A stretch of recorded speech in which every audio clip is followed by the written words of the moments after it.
this episode, we're going to talk about a word that most people haven't heard since the 80s. Righteous, dude. We're going to go ask some people if they ever use that word anymore. I have no idea. We'll see how that goes. It could be great. It could be really awkward. We'll find out. We're also going to talk about being hungry and thirsty, and we're going to uncover a brand new way to use your GPS. You're going to want to stick around and see how this all comes together to teach us about something Jesus said in one of the Beatitudes.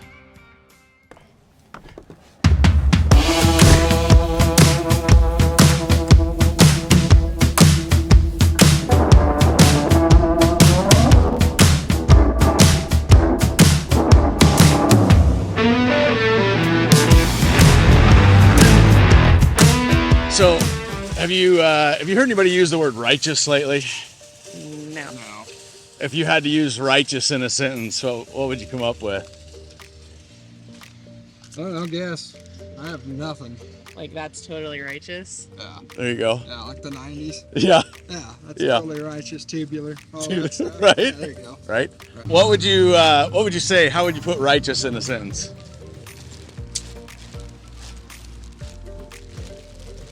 I would use righteous as my daughter's attitude tends to be rather righteous. Nice. Have you ever heard the word righteous lately? Lately, no. If you had to use it in a sentence, how would you throw it together? I know. Feeling righteous? Feeling righteous? Yeah. All right. That's all good. I'm just curious. Can I join the party? Can I ask you guys a silly question? Has anybody heard the word righteous lately? Righteous? Yeah. Religious. Religious? Yeah. Yeah. If you had to use righteous in a sentence, what would you come up with? This weather sure is righteous. There you go. That it is. No, so we're asking people a funny question. So when's the last time you heard righteous used? Well, just about 5 seconds ago. But, Yeah. it's been high school, maybe. Yeah. If you had to put it in a sentence, what would you come up with? Actually, I take it back. It's been since high school because church talks about righteous all the time. Yep.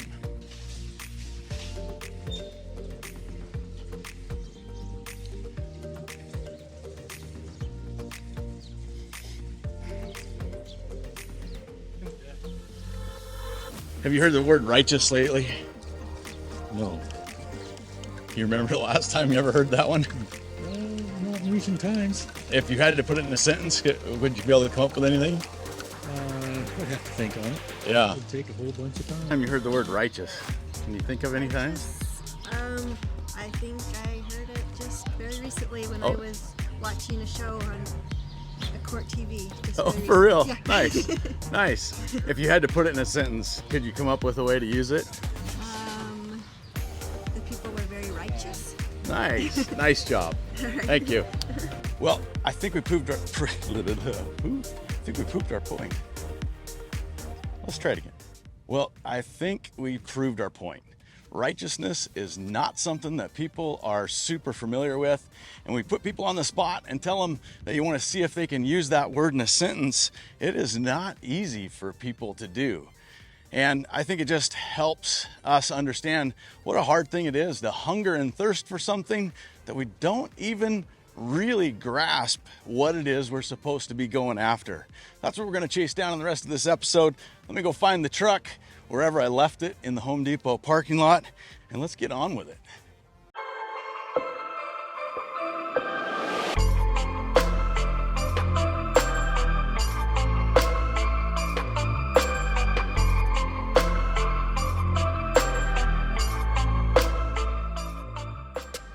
Well, before delivering the Sermon on the Mount, Jesus gathered his disciples and he spoke specifically to his inner circle of devoted followers. He wanted them to understand the diverse makeup of the people that are going to be in his kingdom. And he told them that these people were blessed, and they all shared something. They shared a deep sense of happiness and contentment. And then Jesus went on to explain why. That's the section we call the Beatitudes. He said things like, "Blessed are the poor in spirit, for the kingdom of heaven is theirs." And he said, "Blessed are those who mourn, for they will be comforted. Blessed are the meek, for they will inherit the earth." And then he said this thing that we're looking at this week. He says, "Blessed are those who hunger and thirst for righteousness, for they will be filled." And I think most people understand hungry and thirsty. I think most people understand hangry, right? And most people understand being full or satisfied. But the real confusion in the passage shows up about what Jesus says the people are supposed to be hungry and thirsty for. He says when they hunger and thirst for righteousness, that's when they're filled up and satisfied.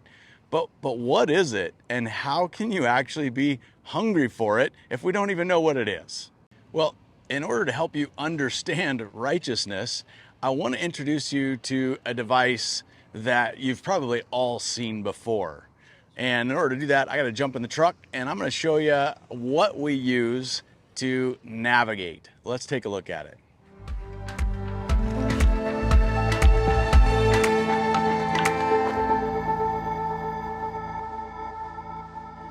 So here we have a navigation unit. There's something similar to this built into most cars these days, as well as obviously apps on your phones, and all of them are designed to help you find your destination, right? To help you get to a place.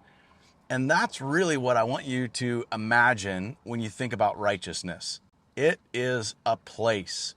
In fact, righteousness is an amazing destination. You could say it is Instagram worthy, right? It's the kind of place that you really want to live. And here's why. Righteousness is a place where you are right with God and you're right with other people. I don't know about you, but it sounds really good. Just actually saying that feels good. Try it. Try saying it out loud. Righteousness is a place where I'm right with God and I'm right with other people. Sounds like a pretty cool place to be. So now that we know it's a place, what happens if we try to use our device to get there? So we pull out our navigation unit and we enter the destination. This is the place that we want to head towards. This place where we're right with God and we're right with other people. So we get our device locked in, and now what? What do we do next?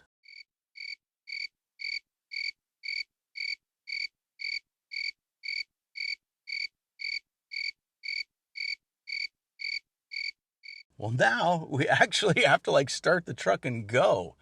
Knowing where we want to go doesn't actually get us there. That sounds kind of obvious. You'd never really go out to your car and punch in the address that you want to head to and then just sit there in the parking lot and just park, right? But Christians actually do this all the time. Most Christians, I think they know that God really does want them to live in a right relationship with Him and with other peoples. Lots of peoples. He wants them to be right with Him and right with people, but they tend to live like somebody that just punches the directions in the GPS and then just sort of sits there in the parking lot, kind of hoping that one day they'll just miraculously arrive there. And I think Jesus knew that people were going to struggle with this very thing. And I think that's why He used words that everybody can understand to describe the way that we're supposed to go towards righteousness.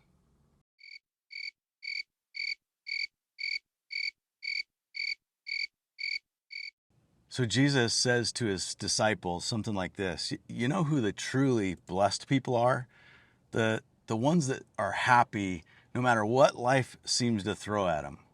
They're the ones that hunger and thirst for righteousness.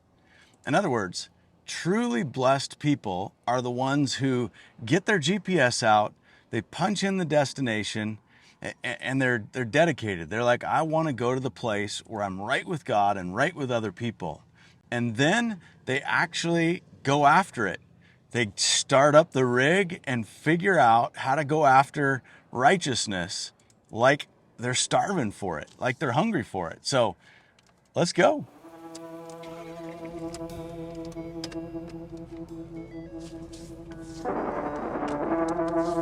Tucker?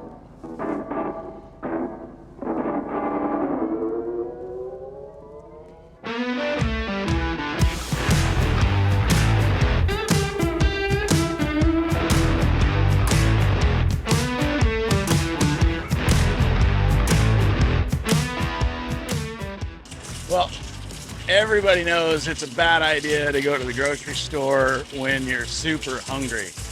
The problem is, you start going through the store and everything looks good, right? You're gonna stop and check out every single thing and drool over everything. The problem is, all this talking about hunger and thirsting for righteousness has made me kind of hungry. So we're gonna break the cardinal rule. We're going to the grocery store when we're really hungry.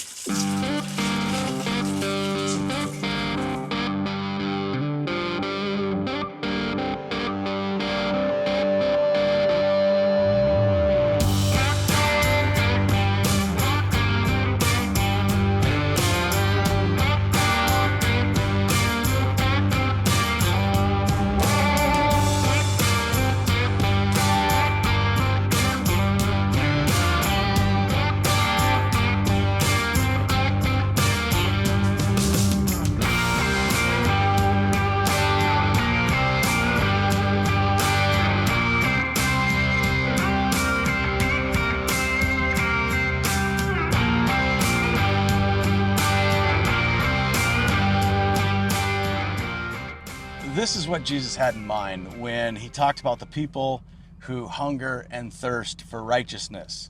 It's not enough to just know that it's a good idea to be right with God and right with other people. You actually have to take action, right? You have to put the car in drive and go. Or in another picture, it's like a hungry person going to the grocery store. Like when you're starving, when you go to the grocery store, trust me, you're going to end up with a lot of things in your cart. You're going to get filled, maybe not always by the best things. Some of our examples aren't always the best examples, but that's okay. You get the point. You get this idea that that's what it looks like to hunger and thirst to be right with God. So I'm going to set the GPS and we're going to head towards the place where we're right with God and right with others and wrap this thing up. And Lord help us, I hope it all wraps up somewhere where we get to eat, because all this talking about food and grocery stores, and I got an appetite.